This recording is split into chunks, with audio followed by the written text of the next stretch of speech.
I was trying to cape. It ain't really no caping. There, these have been disappointments for the season so far. Of course, like I said, anything can change. Some of these teams aren't don't have a bad schedule, but we'll talk about it. One disappointment has been Blake Griffin. It's so crazy how much fit plays into how good you are. Now, I'm not saying it's all Detroit's fault as to why Blake Griffin has been bad, but you bring Blake Griffin on to be your superstar. You bring Blake Griffin on to sell tickets. You bring Blake Griffin on to be your marquee player. When you look today, Blake Griffin is not even the best player on Detroit. That is Jeremy Grant. And no one in their right mind would have ever said, if you look at the career trajectory that Blake Griffin was on, and you look at the career trajectory that Jeremy Grant was on, nobody would say at this moment Jeremy Grant is better than Blake Griffin. And you can't really say it's been injury either, because he's been fairly healthy this year. Blake Griffin just hasn't been good. Hell, I think there's a running stat going on right now. He hasn't dunked this year.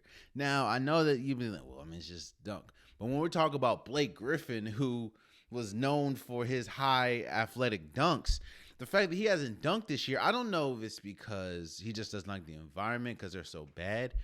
I don't know if it's just because he's lost it. I don't know what it is. But Blake Griffin has been horrible this year. And when I say horrible, if you look at the numbers, they're not bad, but the fact that you can look at the NBA and look at the Eastern Conference and be like, oh shoot, I forgot Blake Griffin was on that team. That to me means that you've done something wrong. The fact that you are a superstar and now you're a forgotten player. Hell, you can look at the league and forget that Blake Griffin is even in the league. I remember watching the game the other day.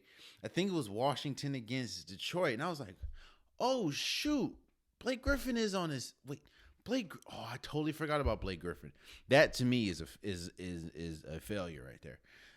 When I say failure, I'm not saying he's the failure, but I'm saying that has been a huge disappointment this year, because I'm sure that while Detroit isn't good, they expected to be a lot better with Blake Griffin being there.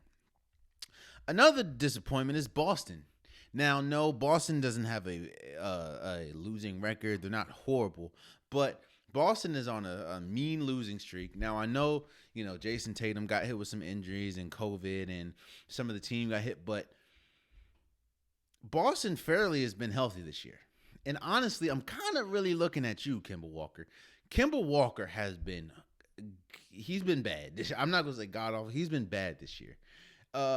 And I was one of those people saying, okay, well, you lose Kyrie, but you get Kemba. And that's, that can kind of be like an upgrade. It has not. Well, it's kind of been the same. Kyrie didn't do much for Boston, and Kemba isn't doing much for Boston. Now, I will say Jaylen Brown has been really good. Jason Tatum, when he's on the floor, has been good. But Boston as a whole, hell, they just lost by 20. I think 20. No, they were down at least 20, but they lost to Washington by I say 15 points the other night. Now, I know it's any given day and any team can win, but Washington hasn't been good either, and we'll talk about them in a second. I don't know if it's Brad. I don't know what it is. I don't know if it's the scheme Brad Stevens is, because remember, Brad Stevens has been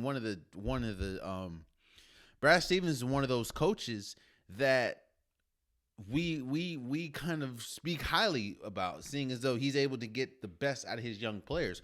Well, you have a team full of young players, even though they are some, Jason Tatum's a star, Jaylen Brown's emerging as a star, Kemba is considered a star, but I just don't know what it is. They just look horrible. Now, I also do understand that Marcus Smart being out is a huge blow to that team, seeing as though how important he is defensively and his leadership to the team and everything. But even still, even with Marcus Smart out, it's not like Jason Tatum's out. It's not like Jaylen Brown's out. They have looked god awful this last maybe week and a half. So And it's been, yeah, they've beaten some good teams, but they've also looked horrible a lot of the time. So that's why I said Boston's has kind of been a disappointment. Another disappointment is teams that have been tanking. Like, I'm looking at you, Minnesota. I'm looking at you, Orlando. I'm looking at you, New Orleans and Detroit. It's like, think about it. There's a difference between being bad in the NFL and being bad in the NBA. And let's look at two teams, for example. Let's look at the Minnesota Timberwolves and the Miami Dolphins. The Miami Dolphins have been bad for a minute. However, if you look up now, they have a great coach in Brian Flores. They have a future star, a lot of people think, in Tua. They have an incredible defense, especially when we talk about takeaways. They have promising pieces, and they were viable for the playoffs last year. They were in the playoff hunt until maybe the last week or two of the season. They have done tanking right. I'm not gonna say tanking. Well, NFL, they don't like calling it tanking, even though we know it's tanking. They were bad, but they got increasingly better. Look at the Minnesota Timberwolves. The Minnesota Timberwolves have been bad they've been bad since Kevin Love left. And think about it. Look at the players that they have. You have Karl Anthony Towns, who did just come back from, he's had a tough year in 2020, but he did just come back. But you have Karl Anthony Towns, but you've had Karl Anthony Towns. You have D'Angelo Russell. You have pieces, but you're still god awful. And it's like at some point your tanking has to pay off. And I understand that it pays off with players, but those players have to hit. And the organization just has to be better. Hell, look at Orlando. For the longest, they were like, all right, we got Aaron Gordon. Aaron Gordon's improved. We have Terrence Ross. We remember Mo Bamba, but they just, oh my goodness, they haven't been. They're not good either. Hell, New Orleans. Even though New Orleans has some exciting players, you have Zion Williamson. You won a trade where, you got a trade that gave you Alonzo Ball. They give you Brandon Ingram. You have JJ Redick, but they're still bad. Like, it doesn't make sense to me. And of course, Detroit. Outside of Blake Griffin and Jeremy Grant, they don't have really much anybody. They have a rookie that I think it's Hayes or something, like Kalen Hayes or something. I don't know who he is. And it's bad when I look up the other day and see that Miles Plumlee or Mason Plumlee or whatever had a triple-double, first career triple-double, and they still lost by like 1,000. Like, it's just, oh man, it's like I get tanking. I understand. If you have a chance to get a franchise player or a player that can change your entire trajectory of your franchise, I get it. But there's only one Steph. There's only one LeBron. There's only one KD. There's only one AD. There's only one player like that, like those players. So it's like at some point you have to understand and you have to realize, all right, look, it might be time for us to. It's like they can't even go all in because it's like it's for at some point in time, the word rebuild has to die. The Miami Dolphins are still in a rebuild, but they're almost out of it. Like, the Kansas City Chiefs were kind of in a rebuild until, they let Alex Smith go and started, what's his name? Patrick Mahomes. Like, at some point, the word rebuild has to leave your organization. And for organizations like Minnesota, New Orleans, Detroit, it's just at some point you have to get tired of losing. That's just me. You know what I'm saying? Another disappointment has been Washington. I understand they got decimated with COVID. I understand that, you have new pieces, this, that, and third. Some pieces, like Thomas Bryant went out. I get it. But when you have Russell Westbrook, who, by the way, you traded to get him, and you trade John Wall, who's been really good for Houston this year. But you trade to get Russell Westbrook, and you have Bradley Beal, who's coming off a career year last year, and this year he's having yet another career year. And you're still the second or one of the worst teams in the league. That, I mean, at some point, and you have talent, like I said, Russ, Beal. You have Rui Hachimura, who's been good.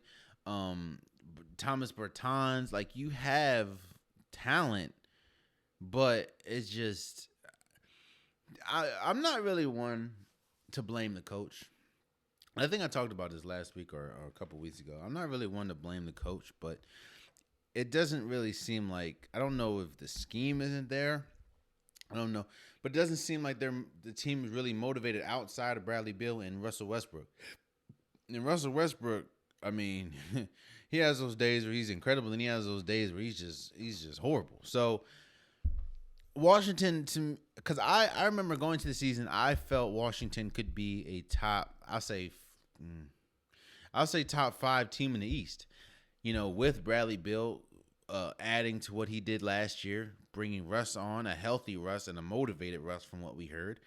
And a lot of the pieces that they made and acquired over the offseason, I thought that they'd be one of the best Eastern Conference teams, and they have not. So, hey.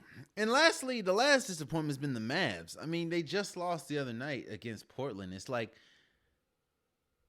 I never thought I would hear the Mavs don't have enough around Doncic. Like, I didn't think you have a team that has Porzingis. The team does have Tim Hardaway Jr. It does have it has, of course, Rick Carlisle as the coach. I just didn't think that they would be this bad, especially defensively. Like, they're not good defensively, like, at all. And they might be worse no, because Washington, God, when they turn it off defensively, it's off. So I don't know. It's just, Blake Griffin's been bad. Boston, they need to kind of pick it up. At some point, the rebuilding teams need to get rebuilding out of their bio, and I don't know. Teams like Minnesota and or Orlando, they have no, I don't know when that's going to happen. Washington has been horrible, even though they have Bradley Beal, who is one of the top shooting guards in the league, and Russell Westbrook, and then, of course, the Mavs. So those have been some of my surprising teams. Those are surprises, I say, of the season, and those have been some of my disappointments.